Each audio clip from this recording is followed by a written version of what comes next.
No. All right, guys, we got Patrick Downs on today. Patrick, thank you for coming on. Today, we're going to talk about creativity and prospecting, some sales tips, some motivation here, and let's dive into it. So, Patrick, give us a quick story on where you came from. How did you get to PandaDoc and where you are within PandaDoc? It was a dark April morning in 1992.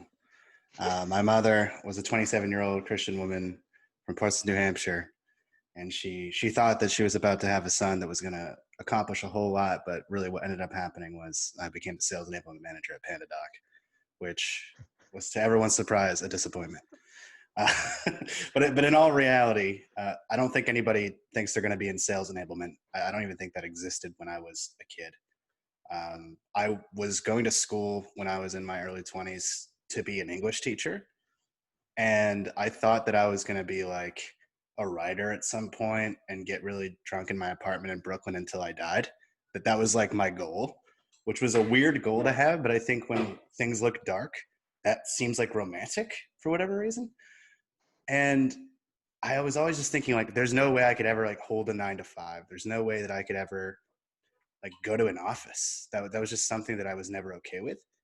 And then for whatever reason, you hit a certain point in your life when you're just like, all right, well, I'm probably just gonna like either die or like live in a really bad spot if I don't make some sort of move.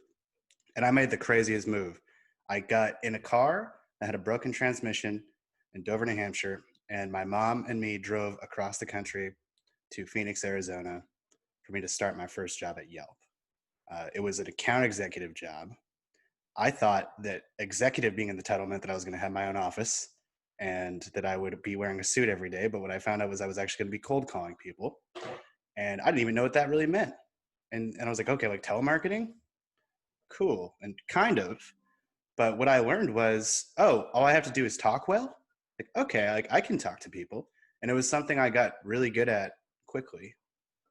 But being somebody that has struggled a lot with mental health, the pressure of holding a quota and I'm very hard on myself, so holding myself to a certain standard every month and resetting constantly took a really big toll on me. So I tried to go back to like, okay, I want to be a teacher. How do I align the fact that I'm really good at something that makes me money? And like, this is what I want to do is teach. So I tried to find a niche for myself in enablement and training, and it ended up working out. And it's probably the happiest I've ever been professionally. And that's how I kind of found you guys at this point. Yeah, That's that's awesome, awesome. man.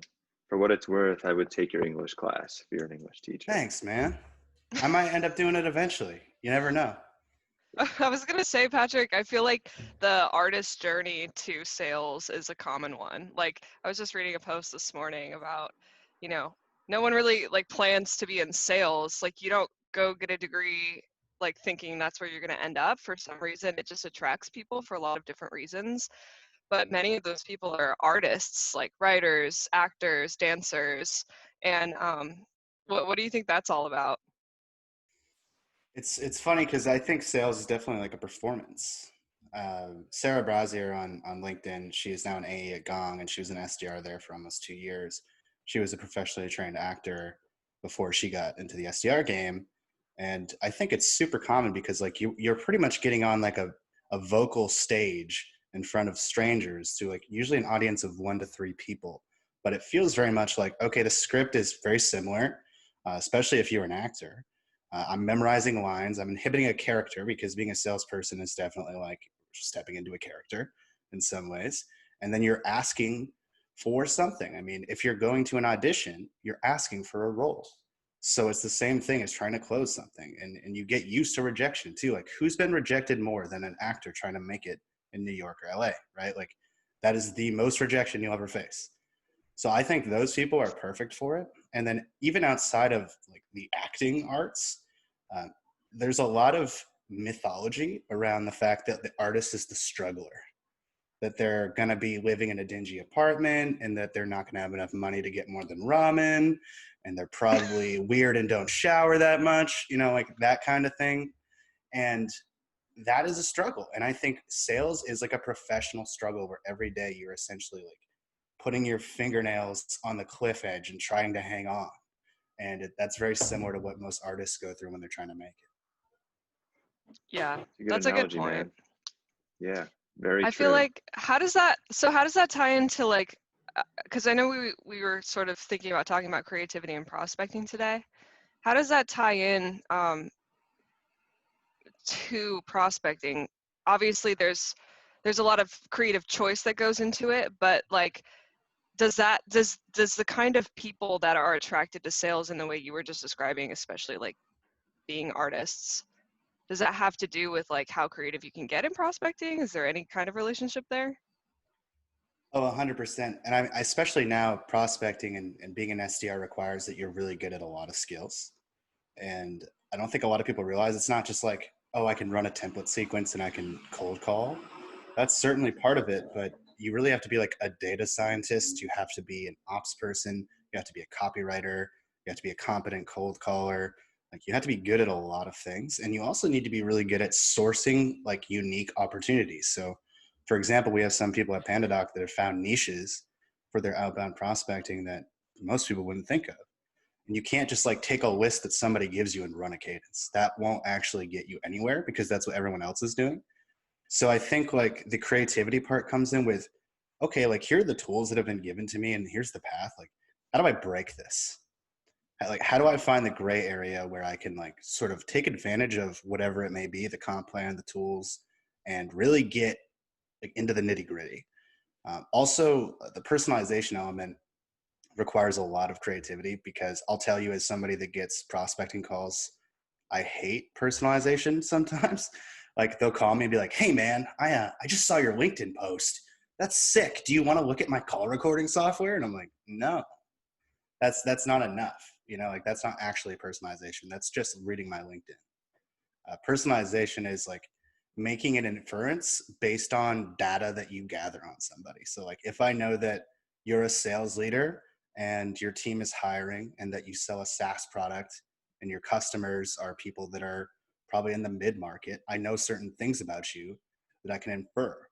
And also, if I read a lot about you, I know what your personality is like and I know how you respond to certain things, like the tone of my voice, to the word choice that I use, to how I sign off, to how I open. Like, that's personalization. It's inferring that stuff. It's not just plugging in stuff into tokens. So in other words, would you maybe say it's being actually genuine? Because I Oh feel yeah. like if you're, just sending like a mass email that's barely personalized, especially when you're selling to salespeople, it just, you can feel when it's just not genuine. And I think a lot of people take that as disrespect. So I don't know. What are your thoughts on that? Yeah, I mean, something I was taught at Yelp was like, you have to be genuinely curious in general. When you're asking questions, the way you ask it is oftentimes way more important than what you're saying. Like, I talked a lot about tone and inference. Like, if I'm talking to somebody, I can say pretty much anything if I say it the right way, right?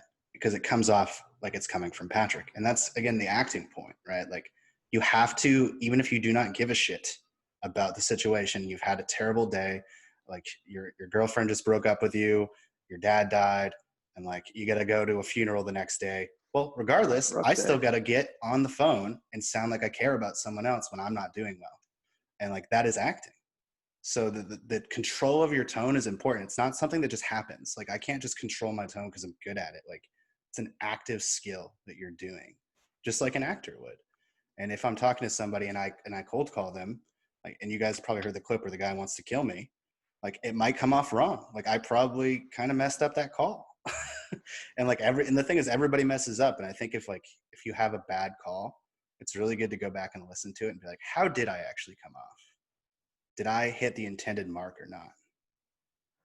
Yeah, listening back is very important. It's very painful, especially when you're first Yes. starting. You're like, no, I think I'm just starting to get the hang of this. Like, I'm ready to listen to myself. And then you hear yourself and you're like, really wish I could take that back 100%. But it teaches you so much about how you do come across. You might learn something that you didn't know about yourself, about how others perceive you. But I wanted to touch on, you mentioned being really curious is helpful. especially when you're looking at someone's LinkedIn page. There's a fine line between sounding like a stalker and sounding like you could actually be this person's friend because you know, made that inference and you feel like you know them in a way, which it sounds like sometimes you receive both of those kinds of messages. Mhm. Like, what would you say, from a curiosity standpoint, like what do you normally look for when you're looking to personalize? Just like a couple things that I've found a lot of success with is go really far back in someone's LinkedIn post history. Like I've had a lot of success with going like 9 to 10 months back and scrolling because they know for a fact that I just spend like 5 minutes scrolling into their history. So that alone means that I've done like time into researching them, and I'm not just like looking at their first post to make my 30th dial that hour. So I've done that and referenced it. Also, being self-aware is huge. Self-awareness is key. Like when I do any sort of personalization, I like to deface it a little bit by being like, I know I sound like a stalker. This might come off as creepy or something. Just like labeling the situation is really key. The idea in sales where like you need to be as direct as possible and tip all of the possible like objections or problems that someone might have with you is key. And you have to do it in your prospecting as well. Something I've found that a lot of people don't do is looking at the recommendations on LinkedIn. I got this tip from Dan Frost at Lead IQ. He came in and actually did a little bit of a prospecting webinar for us, and he was like, "Yo, just look at the required or the given and the received recommendations on LinkedIn because they'll say stuff about the person's personality that you can reference." I remember one that was like, "Hey, if I didn't have this guy in my leadership team, I would not have been able to progress to where I am, become a senior director of this." And I still look back and like see that experience as like a formative thing for me. And then I referenced that in the prospecting email. I'm guaranteeing you no one else has. And he responded to me. We had an amazing conversation. And it felt like I was just talking to a friend because I was appealing to the fact that he's really proud of being a good leader. And that's not something that a random salesperson is going to bring up. So you're kind of activating their brain into a different region where they're not talking to a salesperson. They know they are, and you always need to be direct about that, but you're activating like the friendship or the peer sort of mentality in them.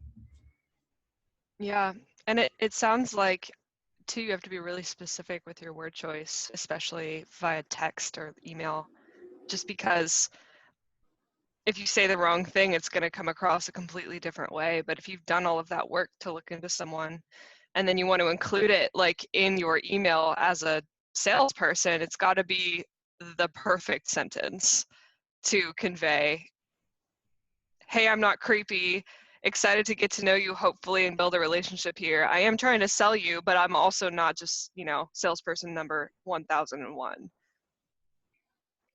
100%. I do want to really apply though that like the only way to write the best sentence in the English language is to write the worst sentence. Like do not let perfectionism stop you. A lot of people send very low volume because they're like worried. It's like just get something out and then take the feedback or the lack of response as a way for you to craft it better next time. But like if you don't do it, there's nothing to work off. I think that's also key. So Patrick, quick story, then I have a question for you. Hit me. So recently I got a letter in the mail. Not going to name the company, but it was a satellite radio company, and it was an orange envelope that said urgent. So of course, that's kind of a slimy way to get someone to open it up. You know, it might be a letter saying, my whole family is taken hostage. So of course, I'm going to open up the letter and look, right? Turns out it was just them extending a special offer for like a yearly plan or something. We don't really have to get into why that's awful, but that leads me to the question. You know, you've been at PandaDoc for 2 years. What's something that you feel like was really stupid? Like you made a big mistake at the time, looking back at that you feel like can be a funny story now? Mm. Trying to think of the worst one. There's a lot of bad ones. I think the worst one's really at Yelp, so I'm just going to tell this story because it was like a very formative experience for me.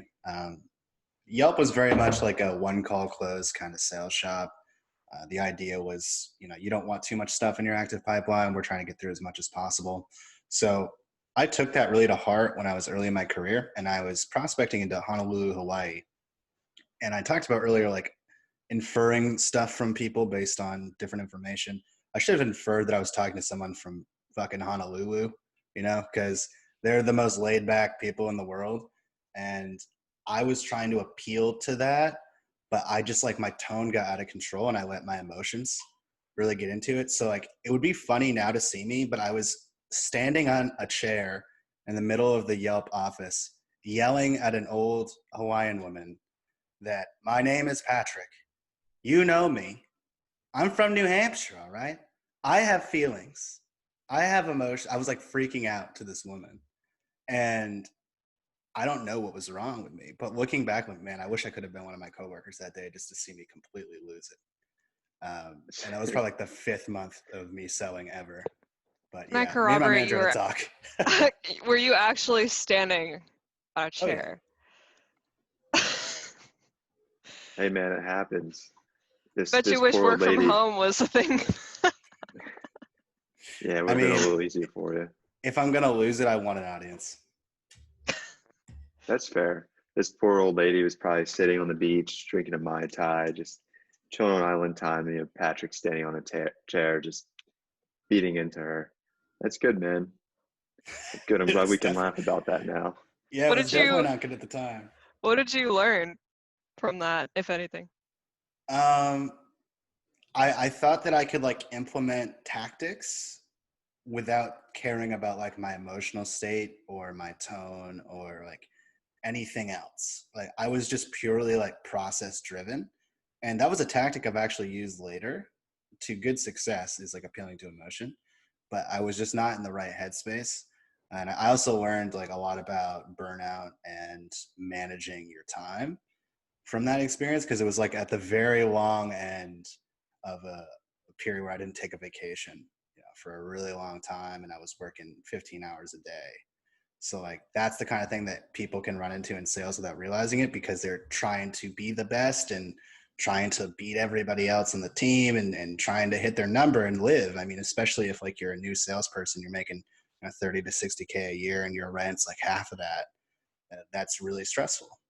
And I think over time, I just learned that I have to separate that from when I'm working, because the people I'm talking to aren't a part of that and they don't deserve to be a part of that. Yeah, agreed, man. So another question for you. If someone were to ask, say someone new into sales or someone who's struggling, they ask like, what can they do to get better at sales? Like today, like put it into play immediately. Anything other than mirroring. That could be a second episode. It's Friday. It's Friday morning. Don't want you to get in my head right now because we know how effective mirroring is.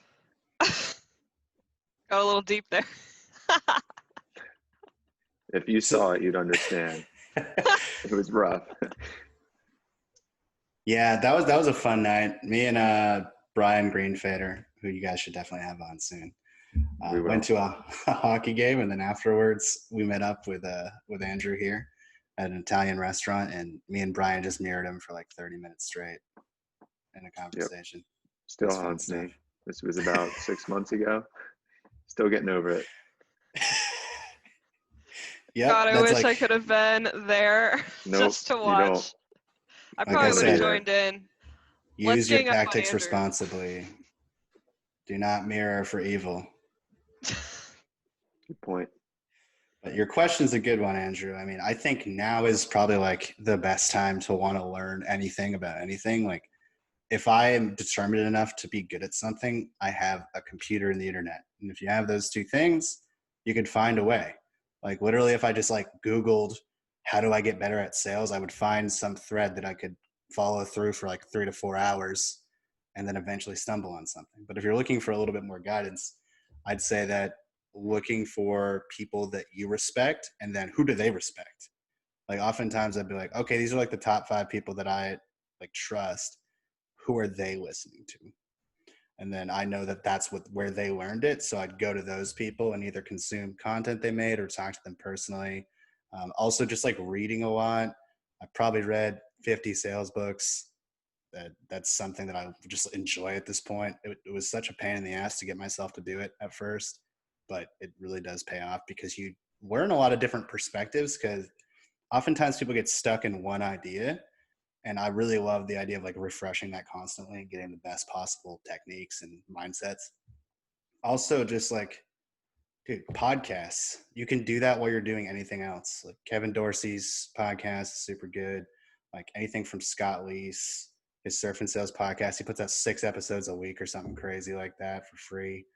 Like these sales podcasts are just cranking stuff out. And it's almost hard not to learn something at this point if you're looking in the right place. Yeah, I agree. I like what you said about having a computer with the internet.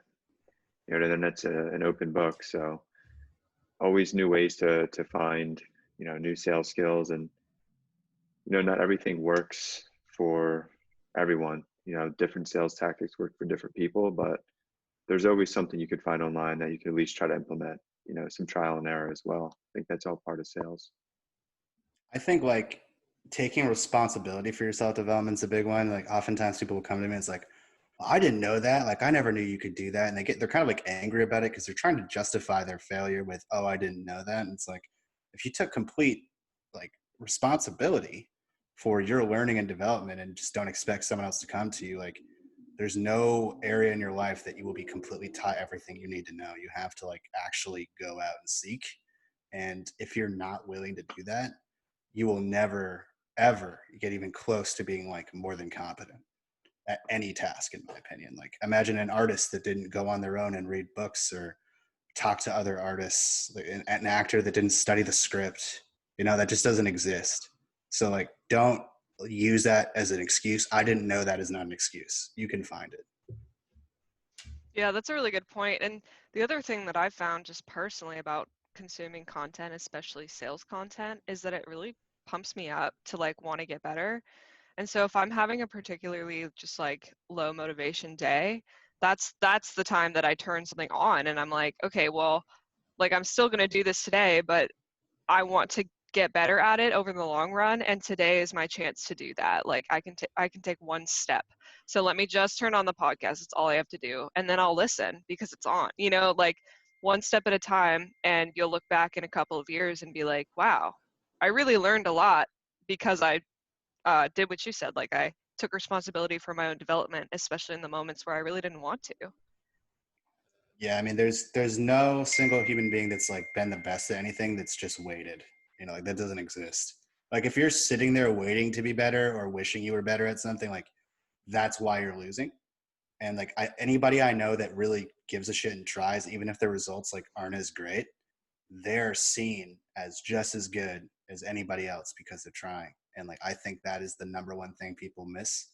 And there's a lot of self-pity, unfortunately. Like, and that's something, the reason I keep bringing that up is because it's something that kind of hindered me for a long time. I was like, oh, this is happening to me because life's unfair. And like, there are circumstances outside of your control, but there's so much that you can control that if you focus on the things you can't, that, I mean, that's an old saying, right? It's just going to drag you down.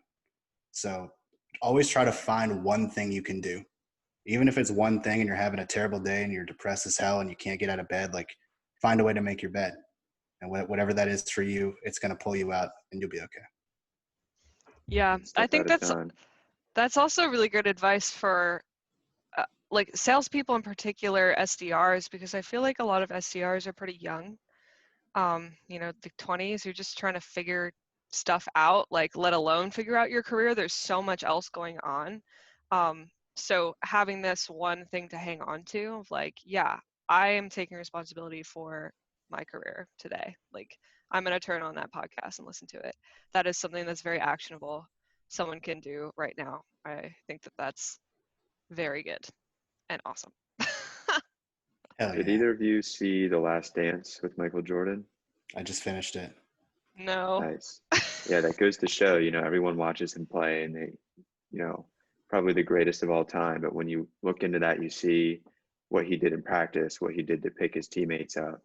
That's something I would recommend to people too if they're looking for motivation. That right there kind of, I don't know, it motivated me to an extent, but you Is should that a check that movie? out, Brandy.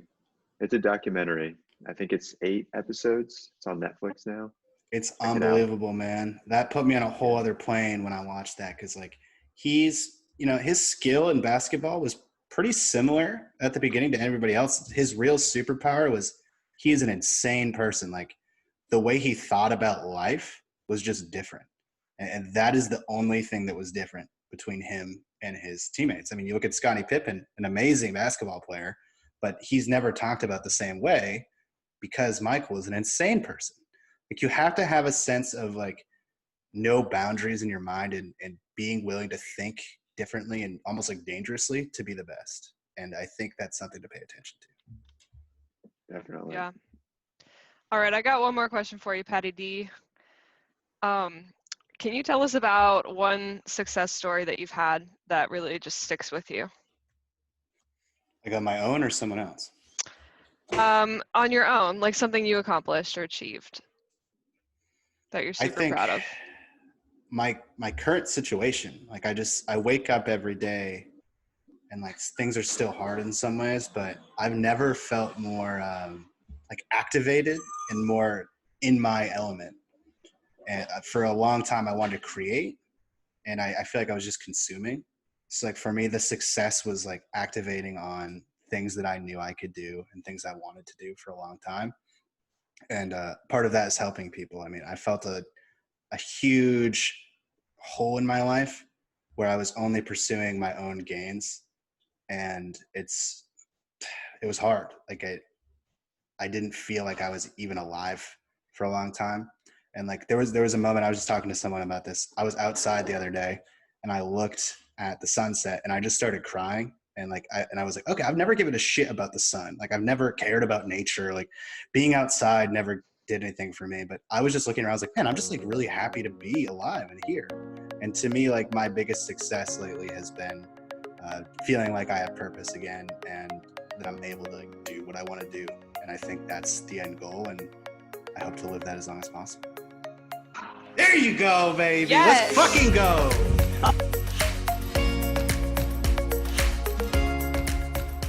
I was on mute. Mute. Okay. I was on mute.